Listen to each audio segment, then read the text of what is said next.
నమస్తే. నేను డాక్టర్ వివేక్ వర్ధన్ వీరపనేని, శ్వాస హాస్పిటల్లో కన్సల్టెంట్ పల్మనాలజిస్ట్. యంగ్ పీపుల్లో కోవిడ్ ఎందుకంత సీరియస్ అవుతుంది అంటే, తక్కువ వయసు ఉన్న వాళ్ళకి కోవిడ్ ఎందుకు సీరియస్ అవుతుంది, దానికి కారణాలు ఏంటి అనేది మనం ఇప్పుడు ఈ షార్ట్ వీడియోలో డిస్కస్ చేద్దాం. ఫస్ట్ థింగ్ ఏంటంటే, హ్యాపీ హైపాక్సియా అంటాం. అంటే సిమ్టమ్స్ ఏమీ ఉండవు, దగ్గు ఉండదు, ఆయాసం ఉండదు, ఒక టైట్నెస్ కానీ ఎటువంటి సిమ్టమ్ ఉండదు, కానీ ఆక్సిజన్ లెవెల్ చూస్తే కనుక తక్కువ అవుతూ ఉంటుంది. ఇది ఒకటేనా అంటే ఇది కూడా కాదు. వాళ్ళకి జ్వరం వచ్చి ఉంటుండొచ్చు, కొంచెం బాడీ పెయిన్స్ ఉంటుండొచ్చు, కొంచెం డిఫరెంట్గా అనిపిస్తుంది రోజు కంటే కూడా. బట్ ఆయాసం దగ్గు లేకపోయేసరికి they usually take it easy, అంత సీరియస్ కాదేమో అని అనుకుంటారు. లోపల వాళ్ళు ఎక్కువ ఆలోచించేది వాళ్ళ ఇంట్లో ఉన్న పెద్దవాళ్ళ గురించి. వాళ్ళ అమ్మకి ఏమవుతుంది, నాన్నకి ఏమవుతుంది, అమ్మమ్మ, తాతయ్య, వీళ్ళ గురించి ఎక్కువ ఆలోచిస్తున్నారు. ఎందుకు ఇలా అవుతుంది? ఫస్ట్ వేవ్ ఏం చూసాం మనము? పెద్దవాళ్ళు ఎక్కువ చనిపోవడం చూసాం. Old people or people more than 50 years 60 years వాళ్ళు ఎక్కువ చనిపోయారు, వాళ్ళు ఎక్కువ ఎఫెక్ట్ అయ్యారు. సో అదే ఇంకా క్యారీ అవుతుంది మన మైండ్లో. అంటే పెద్దవాళ్ళే ఎక్కువ ఎఫెక్ట్ అవుతారేమో, పెద్దవాళ్ళకి మాత్రమే సీరియస్ అవుతుందేమో, పెద్దవాళ్ళే ఐసీయూలోకి వెళ్ళాల్సి వస్తుందేమో. అలా కాదు, చిన్న వయసు వాళ్ళు కూడా 15 years old, 10 year olds, 20 year olds, especially 25 నుంచి 45 వరకు చాలా చూస్తున్నా కేసెస్.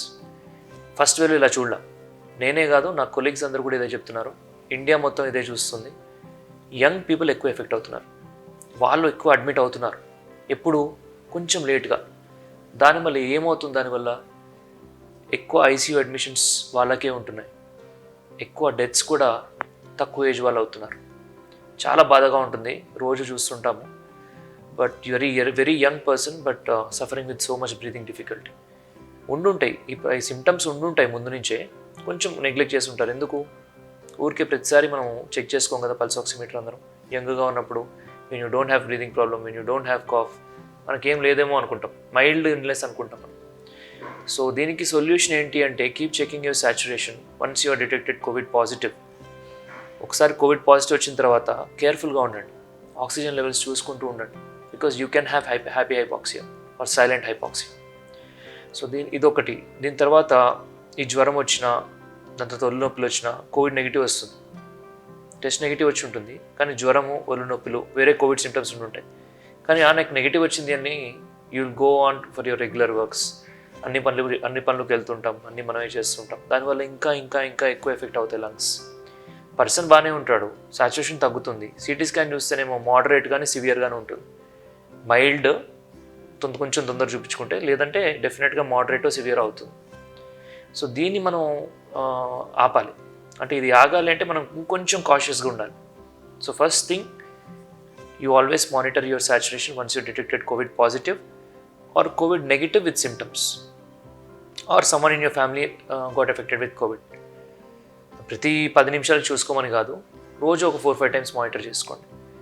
సెకండ్ ఏంటంటే, ఫస్ట్ వేవ్లో ఓల్డ్ పీపుల్ ఎక్కువ ఎఫెక్ట్ అయ్యారు, మిడిల్ ఏజ్డ్ ఎక్కువ ఎఫెక్ట్ అయ్యారు, సో మనకి ఏమవ్వదు అనేది మైండ్లోంచి తీసేయండి. Second wave is affecting young population more then older groups. మనం చూస్తున్నాం, సైంటిస్ట్ చెప్తున్నారు థర్డ్ వేవ్ అనేది వస్తే పిల్లల్లో ఎక్కువ ఎఫెక్ట్ అవుతుందని. Maybe true, it can happen. So మనము ఇప్పుడు this is happening right now, second wave, young people are getting affected. So always be careful. Third point ఏంటొచ్చేసి, కొంచెం నెగ్లిజెన్స్. వీఆర్ యంగ్, సో మనకి వచ్చిన చిన్న స్మెల్ పోయి, టేస్ట్ పోయి, మళ్ళీ తిరిగి వచ్చేస్తుంది, మనకి ఏమవ్వదు అనే ధోరణి. సో అది కూడా కొంచెం మార్చుకోవాలి. యంగ్ వాళ్ళకి ఎఫెక్ట్ అయిన తర్వాత ఏమవుతుందో మేము రోజు చూస్తున్నాము.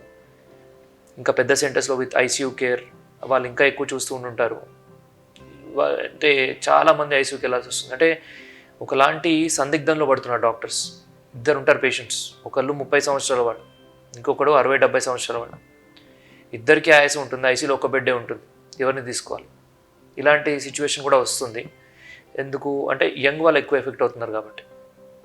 సో వాళ్ళకి ఇవి tend to favour them when compared to old age groups. They should get equal care. I'm not saying this should get a better care, but అలాంటి స్టేట్ ఆఫ్ మైండ్కి మనం వెళ్ళాల్సి వస్తుంది. This virus is forcing us to go there. So always be cautious, take all precautions, always wear mask. So when you're outside, when you step out of your house, you must have the mask on your face. Not here, not here. Always on your nose and mouth. Not only on your mouth, completely cover your nose and mouth. పూర్తిగా మూతి ముక్కు రెండు cover అవ్వాలి. కింద పెట్టి మాట్లాడడం అలా చేయకండి. సో మాస్క్ అన్నిటికంటే ముఖ్యం. తర్వాత సోషల్ మన ఫిజికల్ డిస్టెన్సింగ్ కావచ్చు, లేకపోతే శానిటైజర్స్ కావచ్చు, ఇవన్నీ కూడా యూస్ చేయండి sanitizers, but very limited. Don't overuse them. వెరస్ distancing is also very important. And groups gatherings అనేది కంప్లీట్గా అవాయిడ్ చేయండి. అండ్ టుడే లాక్డౌన్ కూడా స్టార్ట్ అయింది. So this will help us, and this will help us curtail the wave అనేది కొంచెం break అవుతుంది, because chain transmission అనేది అవుతుంది రోజు మార్కెట్స్లో, hospitals, everywhere. So it's happening. So probably that will be stopped now. So these three things you always remember. First one is happy hypoxia. Second one is not only old people but also young people in this wave. This is ఎందుకంటే strains వచ్చాయి, కొత్త strains వచ్చాయి. 10 నుంచి 1000 రేట్ల వరకు ఎక్కువ infections, అంటే చాలా ఈజీగా స్ప్రెడ్ అవుతాయి అన్నమాట. ఇన్ఫెక్షన్సే కాదు, విరులెంట్ కూడా, notorious strains, dangerous strains. So ఇవన్నీ ఉన్నాయి కాబట్టి you have to be extremely cautious, careful. At the same time you should not be very scared. అందరూ భయపడుతున్నారు, అంటే అబ్నార్మల్గా. అంటే కొంతమంది ఇంటి బయటికి కూడా రావట్లేదు, కొంతమంది సైకాట్రిక్ డిజార్డర్స్కి లోన్ అవుతున్నారు. నిజంగా అవుతుంది. యాంగ్జైటీ, తెలియని యాంగ్జైటీ. ఈవెన్ దగ్గరకు ఒక మనిషి వచ్చి నుంచి ఉంటే ఒకలాంటి యాంగ్జైటీ వచ్చేస్తుంది అందరికీ. It's developing for everybody, I'm sure. So this is going to affect probably a generation. So what are we going to lose with this covid? Not just money, not people, not all that, but probably a generation is going to get affected. Okay, generation way of thinking, the way they think, the way we talk to people, the way we socialize, everything is going to change. Especially the kids are going to get affected the most. మనకన్నీ నేర్చుకున్నాం, మనకన్నీ తెలుసు ముందు ఎలా ఉండిందో, కానీ వాళ్ళకి తెలియదు ఇప్పుడు ఎలా ఉంది. వాళ్ళు ఇప్పుడే నేర్చుకుంటున్నారు నిదానంగా. సో అంతా కూడా ఇది ఒక జనరేషన్ ఎఫెక్ట్ చేస్తుందన్న ఒక బాధ ఉంది. But anyway, everybody be very cautious. Young people, you should be very extremely careful. Spread this message to as many people as you can. Share cheyandi so that everybody should know this. Young vallu safe kaadu. You have to be very careful. You have to take all precautions. Problem unte medicines తీసుకోవాలి, saturation చూసుకోవాలి. 94 కంటే తక్కువ ఉంది, alert అవ్వాలి, CT scan చేయించుకోవాలి. 92 కంటే తక్కువ ఉంది, అప్పుడు డాక్టర్ దగ్గరికి వెంటనే వెళ్ళాలి. CT scan 99, 92 చేయించుకోకండి.